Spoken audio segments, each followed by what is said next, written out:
Um ótimo dia para você, mais uma vez, trazendo mais um podcast aqui em nosso canal. Quero aproveitar para louvar e bendizer ao Senhor por essa rica, feliz e grande oportunidade. Estamos aqui mais uma vez juntos, coisa boa. Eu quero aproveitar hoje para começar uma série que eu acredito que vai abençoar muito a sua vida, né? Irmã Edmilson, sempre você fala essa frase, né? Que o Senhor vai abençoar muito a sua vida. É verdade. E nesse podcast, nós vamos continuar falando da história do povo de Israel, a continuidade, né? E agora com um novo personagem, Moisés, e o Senhor já havia falado ao meu coração e o desejo também que eu estava de falar sobre o Êxodo, e porque grandes acontecimentos, tem muitas coisas que aconteceram no Êxodo, né? Tipologias, né, que nós vemos no Êxodo que acontecem nos dias de hoje. Você consegue identificar, por exemplo, o papel de cada personagem que teve no Êxodo e você consegue identificar hoje quem são esses personagens, né? Quem representa quem nessa história, e você tem uma projeção clara do plano de Deus transcorrendo na nossa vida. Incrível isso, né? E através do Êxodo você consegue ter essa compreensão. Muitas vezes, para você compreender o que Deus fará lá na frente, você tem que olhar lá para o que Deus já fez. Sabia disso? Quando você olha para o que Deus já fez, você consegue compreender o que Ele fará. Então, o livro do Êxodo nos dá essa possibilidade de enxergar o que Deus fará. E para começar essa série sobre o Êxodo, olha que bênção, hein? Essa série sobre o Êxodo, nós vamos aqui trazer o texto inicial do capítulo 1 e fazendo algumas observações que nesse podcast vai ser de muita importância. Então faz o seguinte, deixa o seu like, compartilha essa mensagem com algum amigo, com algum familiar, porque essa mensagem vai falar com você e com certeza vai falar com a pessoa que você compartilhar essa mensagem. Desde já eu quero pedir para você se inscrever se ainda não é inscrito em nosso canal, e quero informá-los que eu estou gravando em casa, não estou no estúdio. Então volta e meia tem um barulho externo, mas eu quero que você, como sempre, fique ligado na mensagem, porque é essa mensagem que vai tocar no seu coração, que vai falar com você. Amém? Estou usando aqui a versão Almeida Revista e Corrigida, e o texto da Palavra de Deus diz o seguinte: estes, pois, são os nomes dos filhos de Israel. Estou lendo o Êxodo capítulo 1, tá? Versículo 1. Que entraram no Egito com Jacó. Cada um entrou com a sua casa. Rúben, Simeão, Levi, Judá, Isacar, Zebulon, Benjamim, Dan, Naftali, Gade e Azer. Todas as almas, pois, que descenderam de Jacó foram 70 almas. José, porém, estava no Egito. Sendo, pois, José falecido, e todos os seus irmãos e toda aquela geração, os filhos de Israel frutificaram e aumentaram muito, e multiplicaram-se e foram fortalecidos grandemente, de maneira que a terra se encheu deles. Depois se levantou um novo rei sobre o Egito, que não conhecera José, o qual disse ao seu povo: Eis que o povo dos filhos de Israel é muito e mais numeroso do que nós. Eia, usemos sabiamente com ele, para que não se multiplique, e aconteça que, vindo guerra, ele também se ajunte com os nossos inimigos e peleje contra nós e suba da terra. Irmãos, eu quero fazer algumas paradas nessa leitura e trazer algumas observações. Então nós lemos até aqui que os filhos de Jacó que desceram ao Egito, todos os seus filhos com as suas famílias, somaram-se 70 pessoas, contando com José e sua família que já estavam lá.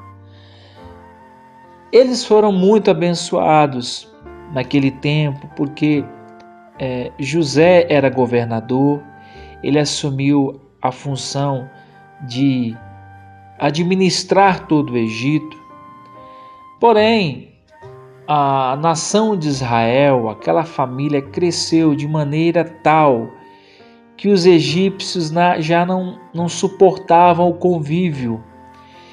E vindo um novo faraó, passada aquela geração, vindo um novo faraó, que não conhecia a história de José, que não sabia sobre a história de Israel, começou a oprimir o povo. Colocou o povo de Israel para fazer um trabalho duro, um trabalho árduo no Egito. Então nós vemos que eles construíam, faziam tijolos, eles cuidavam da lavoura, todo o trabalho braçal, todo o trabalho difícil quem faziam era eles, e não recebiam nada por isso. Pelo contrário, eles eram oprimidos, eles não tinham hora de descanso, muitos perderam a vida de fome, desnutridos, porque o trabalho era intenso e era um trabalho árduo. Alguns dos povos de Israel começaram a clamar ao Senhor, clamar a Deus. E o Senhor, claro, do céu ouviu a sua oração.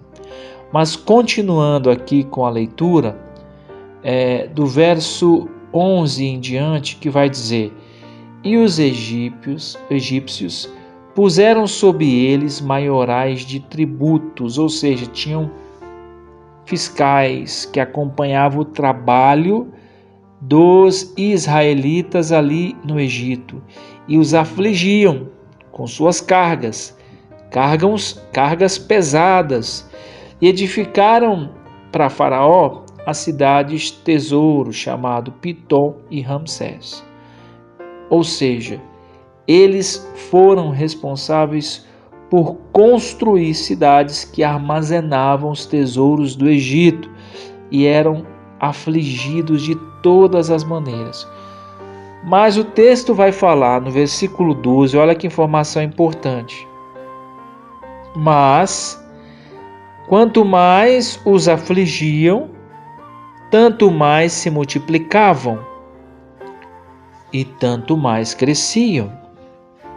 Irmão Edmilson, isso é interessante porque o texto está dizendo que quanto mais eles eram afligidos, quanto mais eles eram castigados, mais o povo crescia, mais o povo se fortalecia. Então, não adiantava muito essa opressão, pois é, tudo era um plano de Deus, O fato era que a maioria dos israelitas, eles não tinham mais o hábito de adorar o Senhor como outrora. Eles não exerciam ali o ministério, o sacerdócio de buscar ao Senhor, de buscar, de ter uma vida de devoção ao Senhor, No tempo de José, eles se reuniam, eles oravam, eles clamavam a Deus, recebiam as histórias por meio dos patriarcas, Ou seja, Jacó, que descera ao Egito com seus filhos, era o responsável por passar as histórias que ele ouviu de seus pais, de seus avós, a respeito do Deus de Israel. Então a mensagem era repassada de geração a geração, e eles iam conhecendo quem era o Deus de Israel. Perdendo um pouco esse costume, né? Eles começaram a cada dia se inserir mais na cultura egípcia, nos costumes, na forma de fazer as coisas, na idolatria a outros deuses, porque o Egito era uma terra idólatra, que tinha vários deuses, havia um deus para cada coisa, e eles ali estavam naquele ambiente. Ou seja, Deus não queria que o povo de Israel continuasse naquele lugar, para não fazer das práticas do Egito algo comum no seu meio. E o Senhor se lembrou, porque tinha muitos que clamavam, eles não queriam permanecer mais ali, porque não havia esperança. Eles trabalhavam para juntar riqueza para o povo egípcio. Então era algo que eles não desejavam mais, e alguns começaram a clamar a Deus, pedir ao Senhor que livrasse eles da mão de Faraó, que tirassem eles dali. E o Senhor ouviu o seu clamor. Continuando aqui no versículo 12, então vai dizer, quanto mais os afligia, tanto mais se multiplicavam, tanto mais cresciam, de maneira que se enfadavam por causa dos filhos de Israel, e os egípcios faziam servir os filhos de Israel com dureza, ou seja, colocavam eles para fazer trabalho pesado, né? Eles eram de fato escravos e sofriam muito ali naquele país. E o texto continua, verso 14, assim lhe fizeram amargar a vida com dura servidão. Olha só, irmãos, o povo de fato viveu um trabalho duro, intenso, né? Em barro e em tijolos, e com todo o trabalho no campo, e com todo o seu serviço, em que os serviam com dureza. Não havia alívio, só havia cobrança, só havia humilhação, e eles estavam com seu futuro comprometido naquele lugar. Deus tinha que fazer alguma coisa. E ontem eu estava pensando sobre essa passagem e me chamou a atenção algo. Se você perceber, alguns personagens aí você pode identificar quem são eles hoje. Por exemplo, o mundo hoje nós consideramos como o Egito. O Egito hoje é o mundo. O personagem Faraó aqui nós podemos identificá-lo como o próprio diabo, né? É o príncipe deste século que o apóstolo Paulo se refere, né? É o Deus deste século. Então, Satanás, que governa o sistema caído do mundo, né? É o que tenta oprimir de todas as formas o povo de Deus, é que tenta dificultar, só que a vitória é nossa, por meio de Jesus Cristo. Ou seja, nós podemos fazer também uma tipologia entre Moisés, né, que conduziu o povo para fora do Egito, por meio do deserto, em direção à terra prometida, assim o Senhor Jesus também tem conduzido o seu povo por meio deste mundo junto à terra, em direção à terra prometida, que é o céu eterno de glória. Então, irmãos, nós conseguimos identificar que a história do Êxodo é muito familiar, né, com a nossa marcha, com a nossa peregrinação por este mundo. Assim como o povo de Israel peregrinou pelo deserto, nós estamos peregrinando por este mundo com a certeza de um dia estar com o Senhor na terra da promessa, na terra eterna, né? Na promessa que o Senhor nos fez por meio de Cristo. Então, aqui nós conseguimos identificar personagens do Êxodo, do Antigo Testamento, trazendo aqui para os nossos dias de hoje. Então, o povo de Deus hoje, a nação de Israel eleita, é aqueles que creem no Senhor Jesus Cristo, é aqueles que obedecem a sua palavra, é aqueles que estão peregrinando por este mundo. Esse é o nosso deserto, este é o nosso planeta, este é o nosso mundo, mas nós somos peregrinos, né? A nossa viagem vai se encerrar e vai continuar na eternidade. Claro, quando nós tomarmos posse das promessas da terra prometida, da terra que verdadeiramente mana leite e mel, que o Senhor tem para nós por toda a eternidade, juntamente com Jesus Cristo, aos vencedores, aqueles que perseveraram até o fim.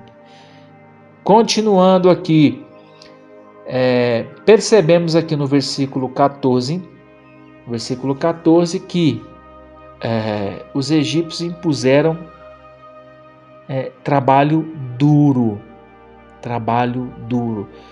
Qual o objetivo? Era ocupá-los com coisas que não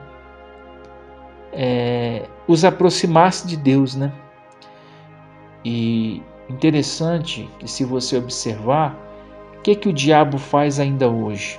O diabo tenta ocupar as pessoas com todo tipo de afazeres para que elas não se aproximem de Deus, não busque a Deus, não se volte para a palavra.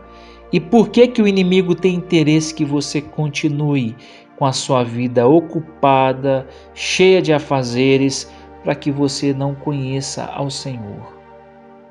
Porque se tem algo que nós vamos fazer na eternidade, e isso nunca acabará, é conhecer a Deus. O que eu vou fazer no céu? Conhecer a Deus. E no próximo dia, conhecer a Deus. E assim será durante toda a eternidade. Olha que coisa maravilhosa. Todos os dias você vai ter algo de Deus para ser conhecido. Todo dia você vai poder conhecer algo novo do Senhor na sua vida, na sua alma, que é eterna. Então, não tem coisa melhor do que conhecer a Deus e fazê-lo conhecido. E é o que nós estamos fazendo por meio dessa mensagem. Continuando, versículo 15, olha só. O rei do Egito falou às parteiras das hebreias, das quais o nome de uma era Sifrá e o nome da outra Puá, e disse: quando ajudardes no parto as hebreias e as virdes sobre os assentos, se for filho, ou seja, se for homem, matai-o, mas se for filha, então viva. As parteiras, porém, temeram a Deus e não fizeram como o rei do Egito lhe dissera. Antes conservavam os meninos com vida. Olha que plano maligno, né? Nós vemos aí que Faraó queria que as parteiras matassem os meninos, né? O objetivo de Faraó era não permitir que o povo de Israel continuasse crescendo no Egito. De fato, ele queria apenas que eles fossem escravos. Mas o Senhor, ele tinha um plano maravilhoso para o seu povo, né? Versículo 16. E disse: quando ajudardes no parto as hebreias e as virdes sobre os assentos, se for filho homem, matai-o, é o que nós lemos, mas se for filha, então viva. Aí elas não fizeram isso, porque temeram a Deus. Então o rei, verso 18, né? Então o rei do Egito chamou as parteiras e disse-lhes: por que fizeste isso, parteiras? E disse-lhes: por que fizeste isto? Que guardaste os meninos com vida. E as parteiras disseram a Faraó: é que as parteiras hebreias não são como as egípcias, porque são vivos e já têm dado à luz os filhos antes que as parteiras venham a elas. Olha que interessante. Então, Faraó quis saber por que elas não estavam cumprindo a determinação, a ordem. Elas colocaram a sua vida em risco, porque Faraó podia mandar matar as parteiras, né? E elas disseram: olha, Faraó, é porque as mulheres hebreias não são como as egípcias. Quando nós chegamos lá para poder fazer o parto, o menino já nasceu. Não há como fazer nada. E aí o Senhor se agradou das parteiras, porque elas tinham essa atitude de preservar, né, os meninos, né, que nasciam. E por causa disso Deus deu a elas famílias e elas foram muito felizes por esse gesto de amor que elas tinham para com as mulheres hebreias, né? Que mulheres que, para quem não sabe, os hebreus fazem parte da nação de Israel, que eles também têm esse título, né? Também em seu nome, os israelitas, os hebreus, então estão sempre se referindo ali ao povo de Israel, tá? Versículo 21. E aconteceu que, como as parteiras temeram a Deus, estabeleceu-lhes casa, ou seja, deu a elas famílias. Era um presente pela fidelidade, pelo temor, né, que elas tinham em preservar os meninos e não fazer nenhum mal. Olha só, no versículo 22 vai dizer: então ordenou o Faraó a todo o seu povo, dizendo: a todos os filhos que nascerem lançareis no rio, mas a todas as filhas guardareis com vida. Irmãos, é impressionante como o inimigo é sujo. Nós percebemos que para uma pessoa ser tão perversa nesse nível, ele só pode ser governado pelo diabo. O próprio Lúcifer, né, era personificado na figura de Faraó e ele tentava de todas as formas destruir o povo de Deus. Você percebe que a nossa luta não é muito diferente hoje? O diabo continua lutando contra o povo de Deus. O diabo continua agindo para destruir o povo de Deus, para destruir a igreja. Só que ele não vai prevalecer contra a igreja do Senhor. A própria palavra diz que as portas do inferno, qualquer obra maligna do diabo, qualquer ação do inimigo não vai prevalecer contra aqueles que têm a marca de Cristo, que estão selados pelo sangue de Cristo. Nenhum mal vai atingir o povo de Deus, né? Podemos passar por aflições, como diz o apóstolo Paulo, em tudo nós somos atribulados, passamos por angústias, né? Abatidos, porém não destruídos. Então, tendo em nosso corpo as marcas de Cristo, mas nós vamos vencer, irmãos. A vitória é nossa. E a vitória não é garantida pelo que nós fazemos. A vitória é garantida por aquilo que Jesus fez, que Ele fez por nós na cruz. Então nós vemos aqui um personagem claro. Faraó é a figura do diabo que tenta oprimir o povo de Deus de todas as formas, e ele tinha interesse que o povo de Israel não saísse do Egito, porque as promessas de Deus para o povo de Israel era grande. Deus já havia prometido por meio de Abraão, de Isaac, de Jacó, e chegou o tempo do Senhor tirar a nação de Israel com um braço forte. Então essa série nós vamos trazer aqui para você cada etapa. No capítulo 2 do próximo episódio nós vamos falar do nascimento de Moisés, mas que você possa entender, né? Que você possa se inteirar desse texto do livro do Êxodo. Você vai se identificar com os personagens, você vai aprender cada etapa dessa história e você vai tirar lições grandiosas para a sua vida. Nós vemos aqui então no capítulo 1 que o povo de Deus no Egito cresceu, se fortaleceu. né? Foram muito oprimidos, foram castigados, eram vistos como escravos, serviam aos egípcios em tudo e não havia futuro para o povo de Deus ali naquele lugar. Mas o Senhor estava prestes a levantar um libertador, né? Mais um personagem, né, da tipologia entre Moisés e Jesus, mais uma característica, né, que é justamente de ser o libertador.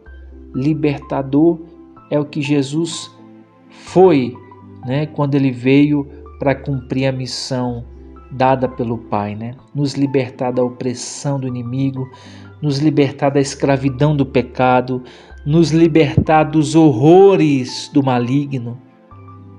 O Senhor Jesus fez tudo isso por nós, né? Para que nós pudéssemos ter acesso à terra prometida por meio dele, por meio daqueles que creem em seu nome. Então, a história do Êxodo, ela pode ser trazida muito para os nossos dias, e cada personagem você consegue ver claramente a ação dele hoje. Então, Faraó, essa figura maligna desse personagem representando o diabo, ele continua tendo a sua influência ainda hoje no sistema caído do mundo. É por isso que nós temos que ter em mente que nessa terra nós somos peregrinos. Nós estamos caminhando na direção da Jerusalém celestial. A nossa morada não é aqui. Nós estamos aqui de passagem. Nós estamos peregrinando por esse deserto. Nós estamos trilhando esse caminho. Tem momentos de alívio? Tem, mas tem momentos de dores, de angústias, de preocupações, de tribulações, porque o nosso repouso não é aqui. O nosso descanso não está aqui, mas sim na eternidade com Cristo. Então você tem que ter essa percepção, você tem que ter esse entendimento que aqui na terra nós somos peregrinos, nós estamos de passagem e o nosso alvo é estar um dia com o Senhor na eternidade. E o Êxodo, ele nos identifica, ele nos mostra várias características, né, que nós estamos vivendo hoje. Quem são os personagens? Por que nós somos tão afligidos? Quando você lê o Êxodo, é como se você voltasse para um espelho e começar a se perceber de fato quem você é. É como se passasse aí um filme mostrando para você o porquê que você sofre tanto, o porquê que o inimigo tem tanta vontade de te destruir, o porquê que o inimigo se levanta contra a sua família, contra a sua vida. Então tudo isso você vai percebendo quando você se volta para o livro do Êxodo. Então, fique comigo até o final desta série sobre o Êxodo, que o Senhor me ajude a trazer esses podcasts, né? Porque é um desafio enorme falar do amor de Deus. E você que está me acompanhando, ore por nós. Peça ao Senhor para nos dar sabedoria, para que o Senhor venha nos capacitar nesta missão. Que o Senhor possa abençoar essa palavra no seu coração. Até o próximo episódio desta série. Quero desde já pedir para que você convide os seus amigos para acompanhar essa série conosco. Que Deus te abençoe e que essa mensagem venha falar ao seu coração, em nome de Jesus. Não se esqueça de se inscrever em nosso canal se ainda não é inscrito e deixar o seu like para que essa mensagem possa ir mais longe, alcançando mais vidas. Forte abraço, Deus te abençoe.